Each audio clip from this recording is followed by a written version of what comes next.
Thank you, Lisa. As always, a very gracious introduction. I think we've been doing this since 2006, if I'm not mistaken, and it is always great to come back to Spring Lake. Gets us out of Grand Rapids. We always have a wonderful reception over here. Spring Lake Library here, I think, is just, it's a beautiful venue. I commend the wonderful programs that Lisa and her team here have put on ever since, I think, our first year where we had the programs having to do with the Alexander Hamilton exhibit that came over all the way from the New York Historical Society. That was a lot of fun. We've had a lot of fun over the years, and it's great to be back and to see you. I see some old faces. Some of my students have come in. I see you're going to be here now for the next level. We were college undergrads the last time I spoke, and now you're in graduate school, so I'm going to throw some good stuff at you tonight, and we're going to talk about the Constitution in a way that I bet you haven't heard about.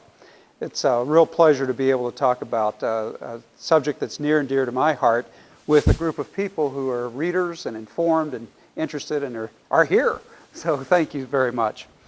You know, our national narrative is really a remarkable artifact. If you look at the way people describe what this country has been through, you see that it's the story that we tell ourselves. And we've told ourselves a lot of different narratives over the years. And one of the best ways to see a reflection of how our national narrative about ourselves has changed is to look at what people, what historians are saying about the Constitution of the United States.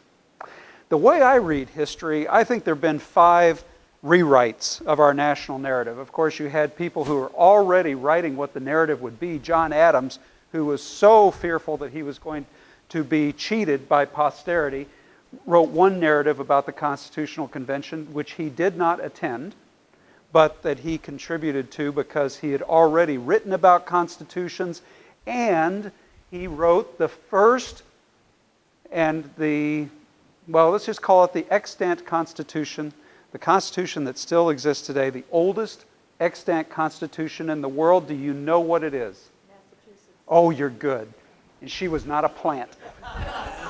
The Massachusetts Constitution of 1780, the oldest extant Constitution in the world. So there is something older than our Constitution of 1787.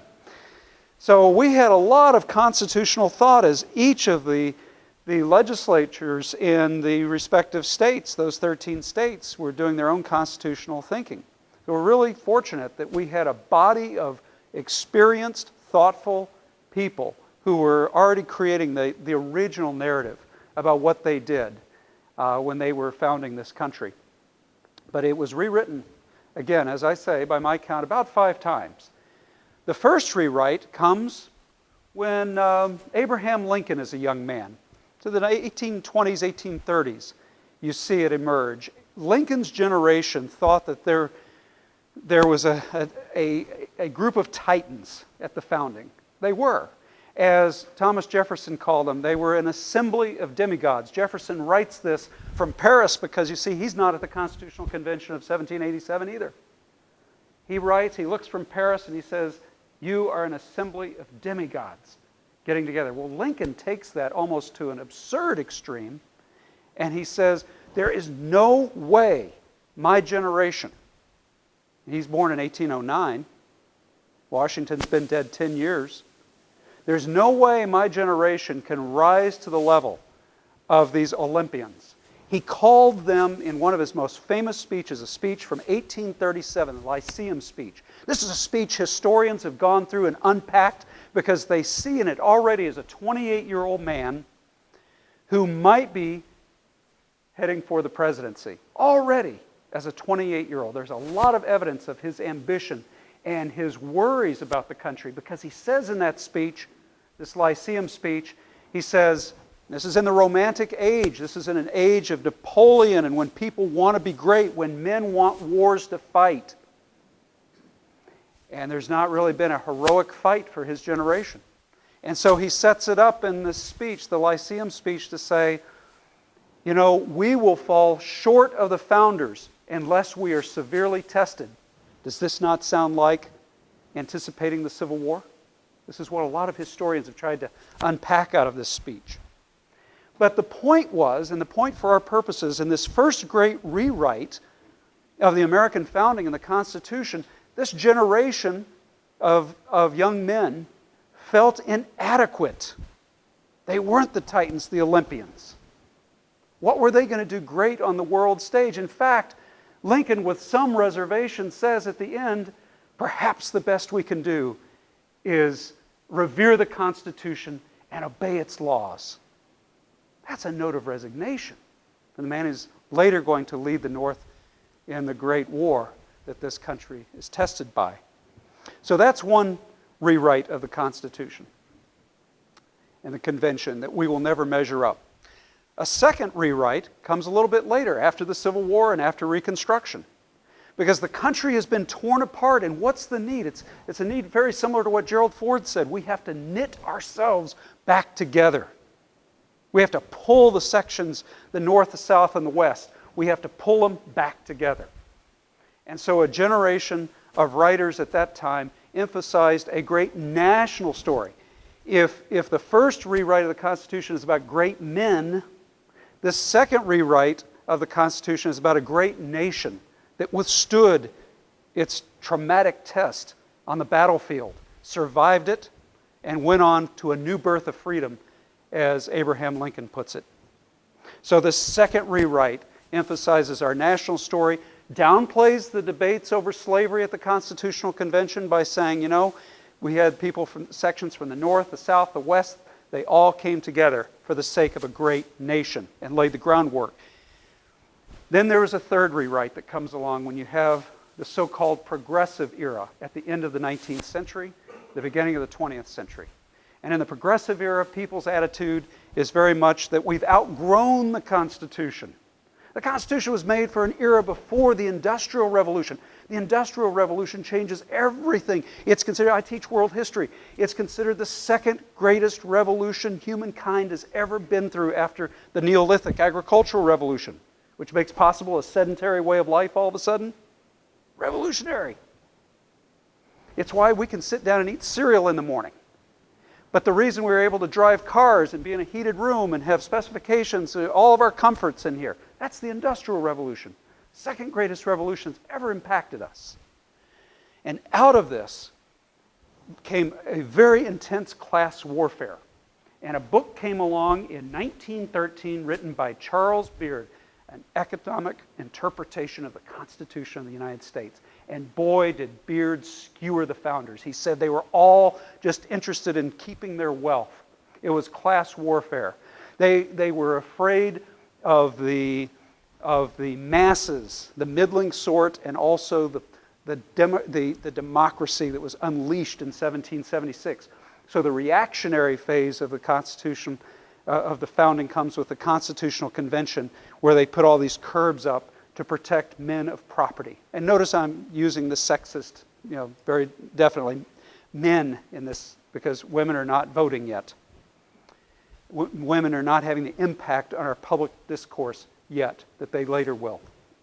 So still very much a man's world in this rewrite of our national narrative. And then, after World War II, and after further tests of the nation's will, you have a new generation come along, and people like Forrest McDonald and others go back into the archives and they say, you know what? The debate's not about class consciousness and just, protecting their privacy and their property. The debate is really about how can we succeed in creating the greatest, the largest, the most enduring republic the world has ever known. That's the debate. That's what the founders are really about. So Forrest McDonald, in effect, creates this historiographic revolution and changes our rewrite. And he and other historians, again, we were feeling very confident after World War II. So this rewrite expresses the American confidence that we could succeed in creating the greatest republic that the world had ever seen. That was the narrative when I was in college and then in graduate school. It was the narrative about republicanism, the Republican form of government. That's what I was taught. But you know what? In the last few years, that narrative has started to fade. And now the fifth rewrite is very specifically attuned to the crimes, misdemeanors, and sins of the founders. And there's no better example of that than to go to Philadelphia and just a few steps from the Liberty Bell, walk into the President's house. How many of you have been there? Anybody been there, the President's house? Two of you? Okay. The President's house is where George Washington lived from 1790 to 1797. So the years, New York was our first national capital, but then it moves very quickly from 1789, 1790, moves to New York, and New York City is going to be, or to Philadelphia, I'm sorry. Philadelphia is going to be our national capital for 10 years, and this is when Washington, D.C. is going to be built. But he lives in this house, and then Adams follows him and lives in the house before Adams moves into the White House.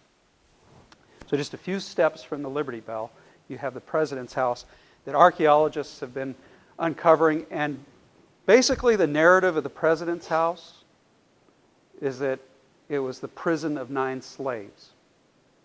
We know the names. Hercules, Ona. Hercules was the chef. Ona was Martha's attendant. Both Hercules and Ona escape. Washington uses federal troops to try to hunt them down unsuccessfully. So the emphasis is on the evil that the founders participated in. In fact, I want to read for you something that I just came across in the Denver Post that gives you a little bit of an idea of the tone of this rewrite. A reviewer who had visited the site said, "Washington is exposed." I'm quoting, "Washington is exposed. The first president's reputation is savaged. Washington was mean, selfish, and worked tirelessly to defend slavery."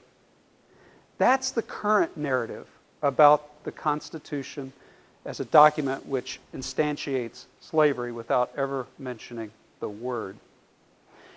But, ladies and gentlemen, focusing on the crimes, the misdemeanors, the sins of the founders doesn't get you very far if it's not put in a broader context, if you're not looking at the historically available options of the founding generation. And a lot of people who look at the President's house say that there are some very important lessons that are not being taught, unfortunately. And one of them they want to say is that our students should be learning that the Constitution that Washington defended in Philadelphia in 1787 helped produce, make possible the fact that we could critique Washington in free expression.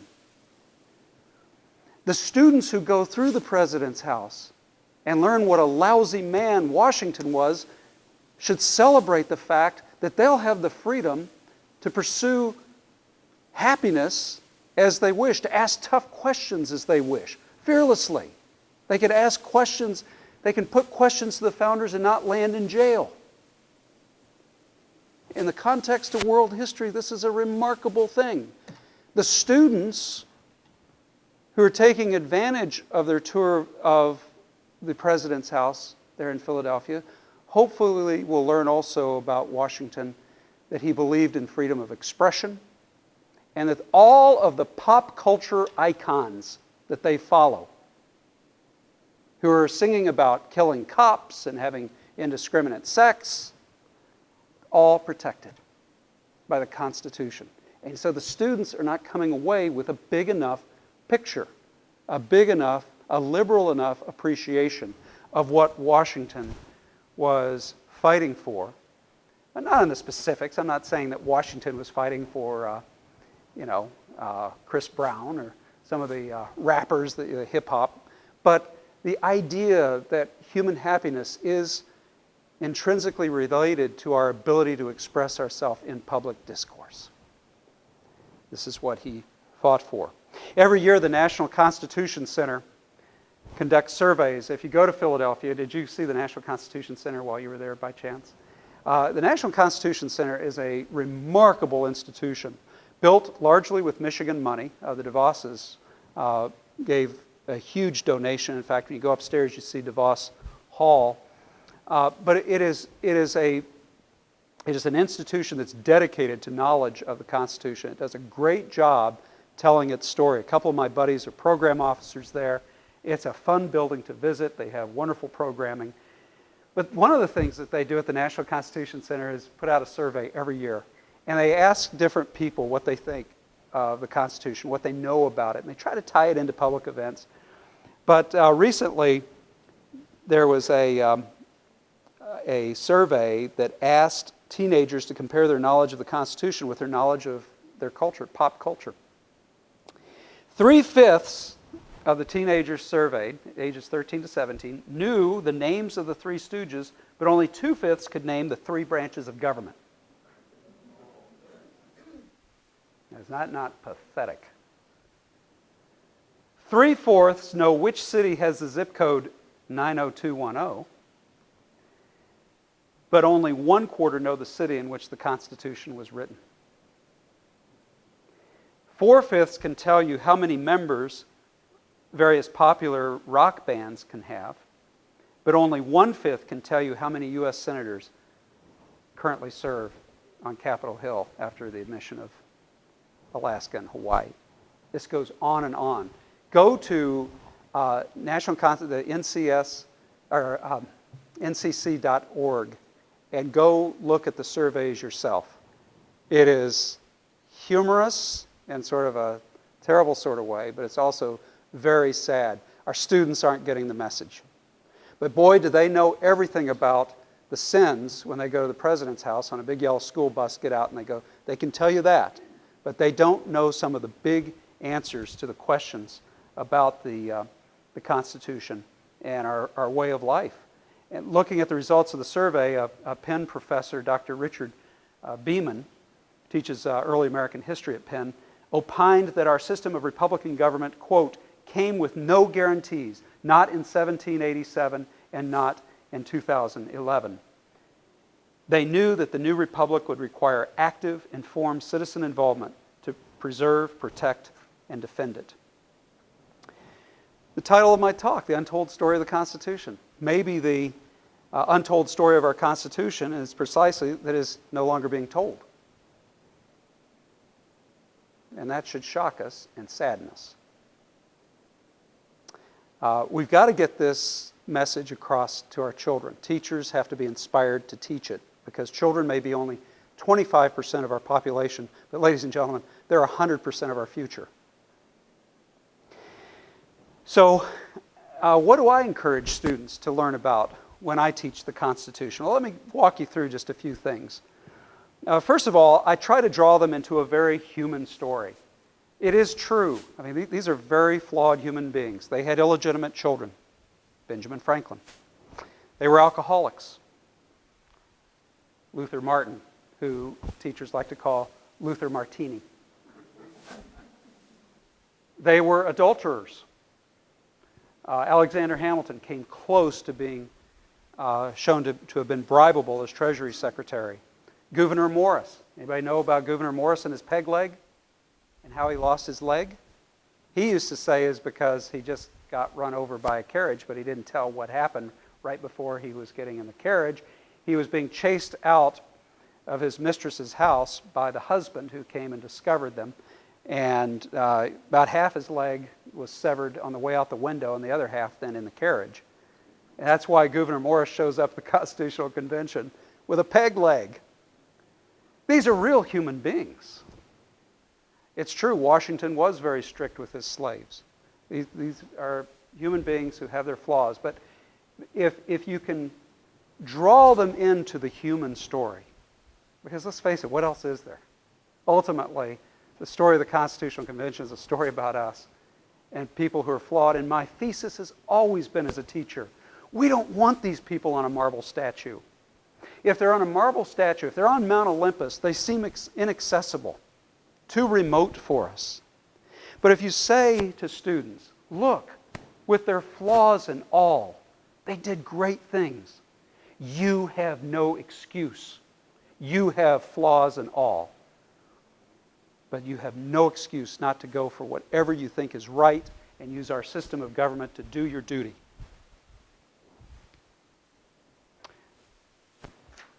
The second thing that I try to convey to students is where the Constitution comes from. It's our second form of government. The Articles of Confederation are our first form of government. Do you know that there were 8 attempts to unify the 13 colonies and then states before the Constitutional Convention of 1787? This is why it's a miracle that we finally came together, that it finally worked. 8 attempts. Going back to the Albany Plan and so forth, the committees of correspondence, the First Continental Congress, the Second Continental Congress, the Confederated Congress, out of which comes the Articles of Confederation. And there was a fatal flaw in each of those efforts. But finally, Americans got it right on the 8th attempt. There's a heritage there. There's a history of struggle, heroic struggle to try to get it right, to unify. Our country was only solidified by a single color on a map. We were 13 little republics, each with our own traditions. Our states, during the Revolutionary War, could coin their own money. They had their own duties and tariffs. Why? They even had their own foreign policy. Virginia separately agrees to the Treaty of Amity with France. We have no idea how difficult the times were then. We also don't have any idea how wonderful the Confederated Congress also was. Despite all of its flaws, we tend to write it out of our history as though it was inconsequential. Who reads the Articles of Confederation today? Well, not many, but who reads the Northwest Ordinance? Anybody know the Northwest Ordinance? It's part of our organic law. You go to a set of law books, look at the Michigan Code, you'll see Magna Carta. You'll see the Declaration of Independence as part of our organic law. Do I have any attorneys in here? You'll see Magna Carta. You'll see the English Bill of Rights. You'll see the Declaration of Independence. You'll see the Articles of Confederation. And you'll see the Northwest Ordinance of 1787. Because while this grove of mighty oaks is meeting in Philadelphia to craft this constitutional remedy to the problems that the country faced, there's another body that's meeting under the Confederated Congress, and they're producing some amazing documents. And our Constitution is going to build on this organic law. Let me give you just a couple of examples of what that Confederated Congress did. For example, they provided that the acreage out in the West, and that's us, we're part of that Northwest Ordinance, that the acreage should be sold and the proceeds used to pay off the national debt. Ladies and gentlemen, this is why there wasn't an income tax until after the frontier closes. This is why the income tax is a relatively new invention. Because the federal government was able to use land proceeds to keep our budget balanced. This is a very important principle. It provided for the township and range section for surveying. And this would provide for land rushes. What an expedient way. This was Jefferson's idea that he borrowed from a military engineer, plat everything out so that it doesn't matter how fast a population of a district grows, you will have an orderly way to accommodate migration, immigration. An important principle. The principle of admitting all other states like Michigan, Ohio, Indiana, Illinois, and so forth in the old Northwest up here as equal partners, equal republics to the 13 back on the East Coast and to Kentucky and Tennessee. Again, revolutionary. Do you realize that was going to prevent a civil war in itself? That would have been a source of a civil war if all of us out here in the old Northwest, where we are today, had felt cheated because we never quite had the power of the original East Coast states. We would have felt like second-class citizens, and in a democratic age, we would have eventually risen up against it. So that is a great achievement. And you know, one of the greatest legacies of all is that they forbade slavery from coming into the Northwest. It established a principle that this country would be proud of, and you know, you can see it in our in our arguments leading up to the Civil War. People are saying our founders eventually wanted slavery to end because the Constitutional Convention of 1787 is taking place. This other body of men is saying, let's stamp out slavery at the bud. They're not going to be moved northwest of the Ohio, south of the Great Lakes, or east of the Mississippi, in the boundaries of the Old Northwest. Okay? That's okay. Pretty birds. So you have a remarkable legacy, and I haven't even mentioned the one that is in our Michigan Constitution. Do you know that our Michigan Constitution lifts word for word out of the Northwest Ordinance? Article 3, religion, morality, and knowledge being necessary to good government and the happiness of mankind. Schools and the means of education shall forever be encouraged. Article 3, Northwest Ordinance. Now think about that. Section 16 of every township was to be sold, and the proceeds from Section 16 were meant to support public schooling, the schooling of citizens. Now this is a remarkable legacy. This is a great country. It came from two different bodies, but students don't know that story. There's a context out of which the Constitutional Convention is working. And you have to look at this parallel track the founders are on in creating the institutions for a free and ordered society.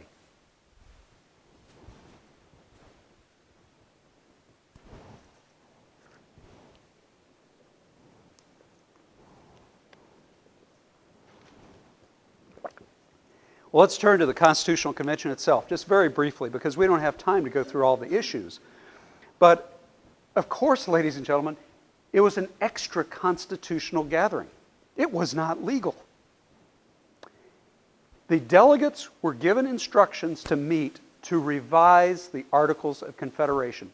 But Jimmy Madison, all 5'4" of him, little Jimmy Madison, barely bigger than a soapbox. Little Jimmy Madison went in, took 6 months out of his life, studied constitutions, came up with what he called the Virginia Plan, which he was going to take in. And this is one of the things that leaders learn somewhere along the way. If you want to control the agenda, you have the original document. You put the original document on the table at a gathering. And if you wrote that document, you're controlling the agenda. Jimmy Madison knew that. So his Virginia Plan was meant to say, we are going to abandon the Articles of Confederation altogether. We're going to ignore the instructions that the states gave to the delegates coming to Philadelphia in 1787. We're going to ignore those. The first thing you have to realize, this is an extra-constitutional act. There was a rump of people at the convention who wanted to revise the Articles. But remember, the outcome in the end is that of the 55 delegates in their full quorum, 16 refused to sign the document they had debated between May 25th and September 17th. It was a contentious gathering. This is what was happening is the Virginia Plan and then the Connecticut Compromise and the New Jersey Compromise. All these things are being bandied about. The other thing that is remarkable about this, think about it. The agenda of the people who win the argument in Philadelphia, the Federalists, their agenda is to get 13 states to secede from the Articles of Confederation. It was an act of succession that's not unlike what happened when 11 Confederate states secede later. You have to pull them out of the existing constitutional arrangement. It's a remarkable thing that it's not part of the story that is usually told. What I'm trying to say is that there's some radical stuff going on here. Procedurally, very radical. We forget that Alexander Hamilton wanted to aggrandize the federal government to such a great extent that he wanted to reduce the states to departments, like French départements. You go to France, the départements, those are all out of the French Revolution. They've reduced the states to just being provinces of Paris. Whereas the old medieval France, of course, Provence, and you have Normandy and Brittany, and you have all of these provinces that have their autonomy and their ancient traditions. The French Revolution abolishes that. And very much in line with that is what Alexander Hamilton wanted to do with our states. I mean, Michigan would just be a department of the federal government if Hamilton had had his way. Well, he's one extreme. Washington he spoke once at the Constitutional Convention, in the notes that we have. But of course at night, where the real action is, when he's at the dinner parties and he's exercising his influence, he's a very strong Federalist. So here's this guy who leads behind the scenes, very, very similar to the most recent work on Eisenhower has been emphasizing the hidden hand presidency. Washington was very much a hidden hand president at the Constitutional Convention, influencing, wielding power behind the scenes. He knew not to overexert his influence because everybody pretty much assumed he'd be the first president of the United States. And if he seemed too heavy-handed, they'd pull in on Article 2, Article 2 about the presidency, dealing with the powers, the 6 enumerated powers of the presidency. So Washington played it really cool. He was very, very smart. So we've looked at Madison, Hamilton, Washington.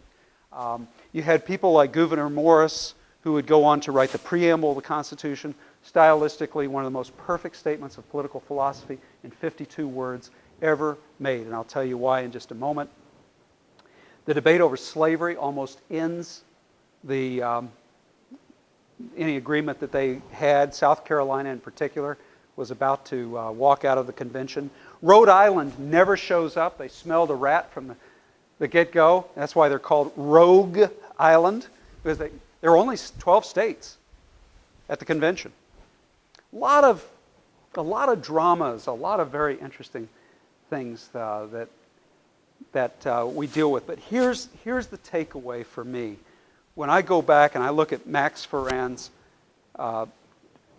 editing, redacting of all the transcripts, they were supposed to be in secret, of course, these meetings, and so all transcripts were technically illegal, but they were already an extra constitutional body. So if James Madison wants to transcribe, Yates transcribes, 4 or 5 people transcribe parts of this Constitutional Convention. Ferrand's work brings it all together. It's fascinating. I commend it to you. And it's sort of in a parallel. And what ends up happening is that you see this record of strong-willed men who come into this assembly and they have their own ideas about what their state needs out of this agreement. And it gets heated in several places. I say South Carolina almost walks out. But they stay together, and what you see is the rule of procedure, high idealism, and the rule of law. And you see something else. You see the ability, and this is going to hit close to home today, you see that these are folks who are able to accommodate themselves ultimately for a greater good. Ultimately, they said, we've got to make this work. And so they practice the art of compromise, accommodation, flexibility, all the things you need in negotiation. And they thereby became a model for what Americans can be. I mean, I want to send this transcript, of course, you're laughing, you know exactly where I want to send it today to Washington to say, read what the founders did, how they handled the conflicts in their day. Ultimately, they came together. Now grow up and do it. Whatever side you're on, put aside sort of the most extreme position you can take on it, and you're going to have to learn to accommodate. And that's precisely what the model of the founders was. And this feeds in, this is something I tell students. I emphasize this to every student group that I speak to. I say, the United States revolutionizes the idea and practice of leadership. How did leaders rule prior to the United States? I'm talking about big countries. We'd had small republics in Italy and in Switzerland and in the Low Countries. But how do people rule large areas? Historically by force. It's by conquest or dynastic succession. Because your dad was a king, you're a king. We invent a new kind of leadership where we must sit down opposite with people with whom we disagree, and we have to accommodate them. It's not my way or the highway here. And the Constitutional Convention is the very first best example of how all of these folks pulled that off to create a new frame of government for us. Revolutionary in leadership. You see all those leadership studies out there in the self-help sections of bookstores and in the business sections. But to me, that is the lesson that is not often presented about just the existence of the United States and how important it has been to leadership. And I tell that to students because, again, whether you're in business, whether you're in the the sector of our public life which is for profit or for nonprofit or in government, you have an opportunity to lead, but you have to get those skills of flexibility, accommodation, and a real genuine sense of wanting to compromise with people with whom you disagree. Moving on quickly, I said something about the preamble. This is something that I think our students need, in 52 words, they need to know more about. May I have a volunteer turn to page 11 and read the preamble of the Constitution for us? We, the people of the United States, in order to form a more perfect union, establish justice, ensure domestic tranquility, provide for the common defense, promote the general welfare, and secure the blessings of liberty to ourselves and our posterity, do ordain and establish this Constitution for the United States of America. Note the 6 aims of the Constitution announced by the words "in order to." The 6 great aims define the common good. They are union, justice, peace, defense, welfare, and not just liberty, but the blessings of liberty, and in that order. And it's no accident that Gouverneur Morris puts them in that order. Let's look at this a little bit more. To form a more perfect union. The founders made union or unity the first priority because there is no possibility of serving the common good unless the community is first recognized, identified, and defined. It's a question of physical and social geography. There must be a jurisdiction in which the common good can be pursued and defended. Lines on the map that say, this is our community, our state, our nation. Within these boundaries, it's all for one and one for all. Establish justice. The founders made justice the second priority. Unless a society is just, unless it is committed to render to every person what is due to that person, nothing it does will be for the common good. 3, ensure domestic tranquility. Domestic tranquility is the third priority after unity and justice. Should justice be done at the cost of domestic tranquility? Absolutely. That's why policemen carry guns. Peace without justice is terrorism. It is the gray streets of Soviet Russia or Nazi Germany. The fact is there can be no true and lasting peace where there is no justice. 4, provide for the common defense. This fourth priority is logically after union, justice, and domestic tranquility. A nation that is not unified cannot be defended. A nation that is not just should not be defended. And a nation that is not at peace with itself will not be defended against foreign aggression. Isn't that the lesson of South Vietnam? Witness its total collapse in April of '75. 5, promote the general welfare. This fifth priority is the one that politicians, lobbyists, bureaucrats, citizen groups, and the media give most of their time and attention to, promoting the general welfare. But to the founders, this did not mean welfare in the sense that we use the word today, not at all. It was not welfare in the sense of relieving people from poverty or privation. Because, ladies and gentlemen, the overwhelming majority of immigrants to our shore were by definition poor. They had really had it bad over in the old world. They come over here, they were poor often in that first generation. The well-off, of course, the ones who had positions stayed back in Europe where they had it made. So well aware of this fact, our founders did not call for the national government to provide assistance in the sense that we understand it today. Rather, the general welfare is to be understood as providing, as a legitimate public action on behalf of the common good, providing the infrastructure people need to take care of themselves and their families, and to participate in commerce, to provide the goods and services that a society needs. That's the public infrastructure that the founders had in mind when they spoke of the general welfare. And then 6, secure the blessings of liberty. Now, first of all, please note that liberty comes last in all the aims of government and priorities of our Constitution. Why?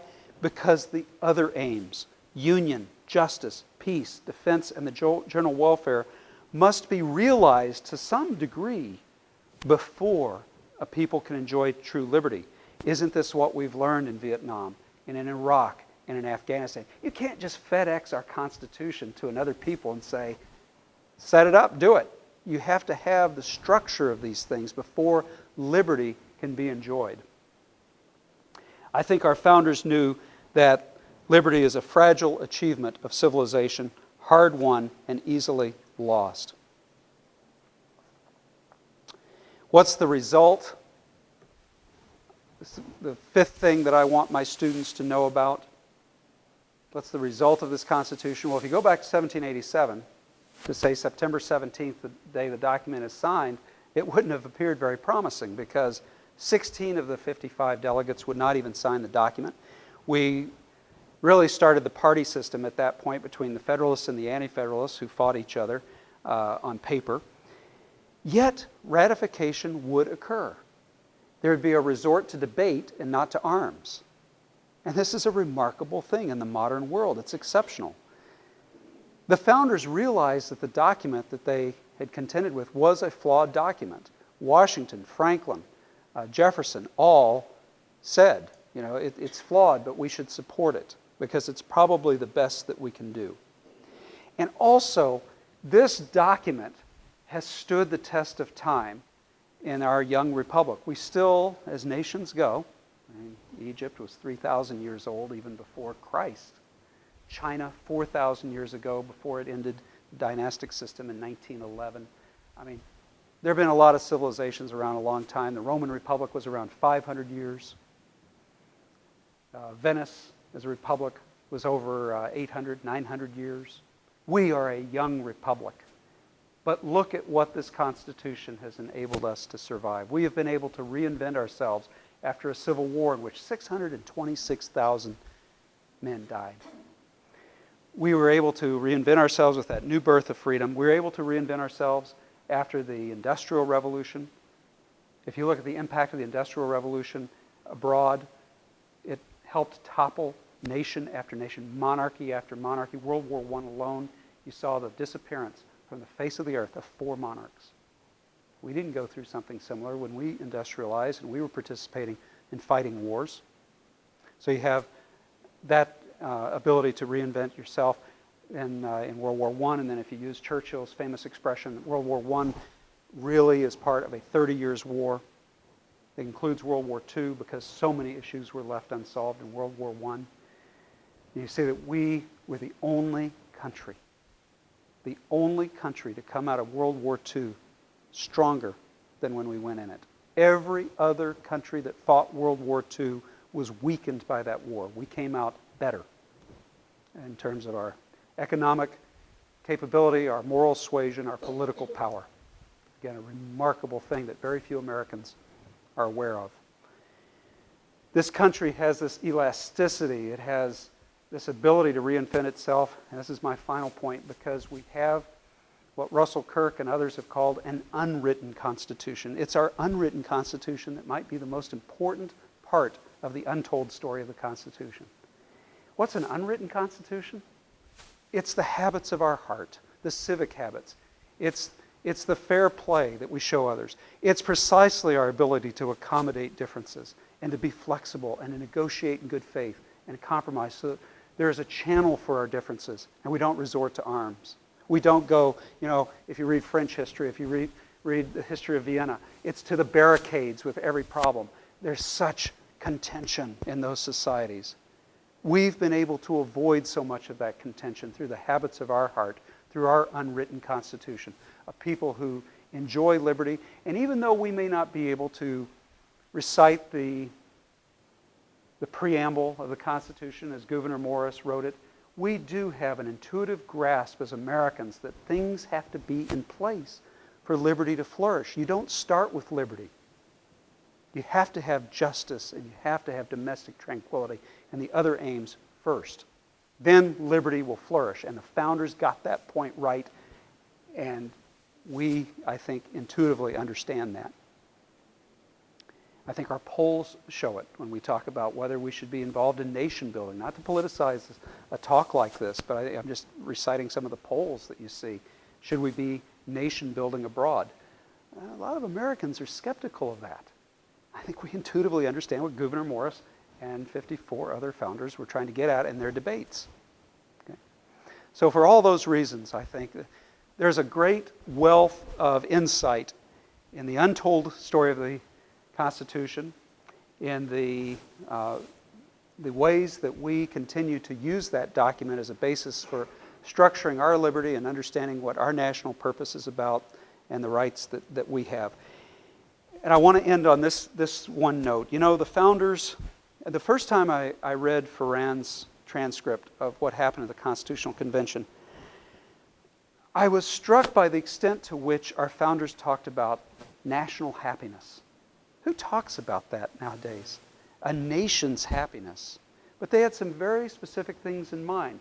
They did mean the pursuit of happiness that Jefferson had enshrined in the Declaration of Independence. So the principle of happiness was part of our state papers now, part of the organic law of our country, the pursuit of happiness. And the pursuit of happiness, as Jefferson and Adams and others who helped craft that statement understood it, goes back to Cicero, the ancient Romans and Greeks. It's a happiness in which you have a clear conscience.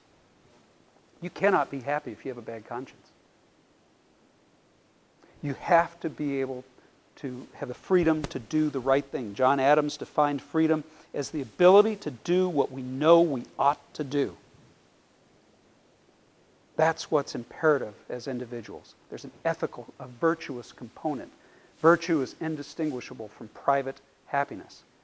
But the founders went further. Again, they were concerned about national happiness, the broader picture. What makes a people happy? And they knew from their own experience that America would succeed if it combined two great traditions from the ancient and medieval worlds. The first tradition was the civic republican tradition. The civic republican tradition goes back to ancient Rome. Aristotle writes a little bit about it in the Greek world.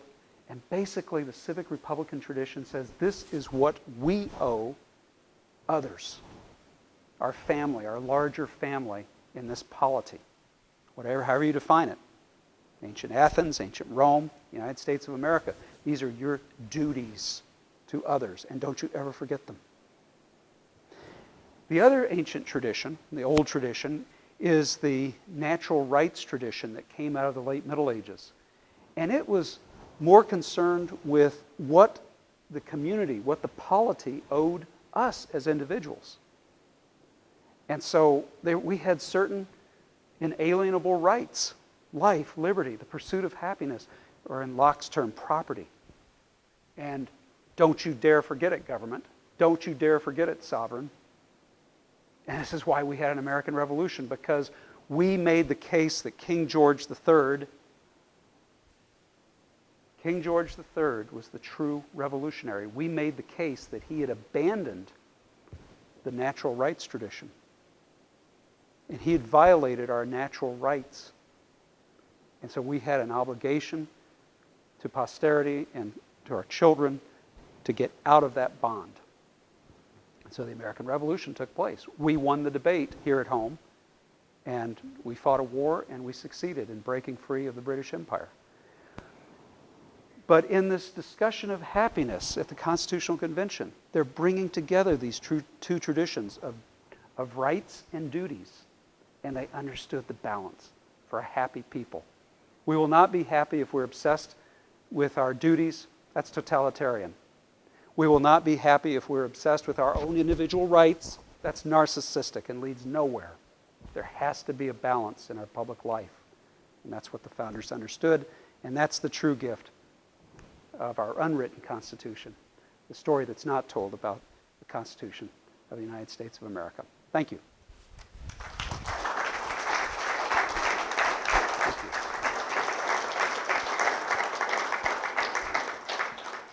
Okay, class.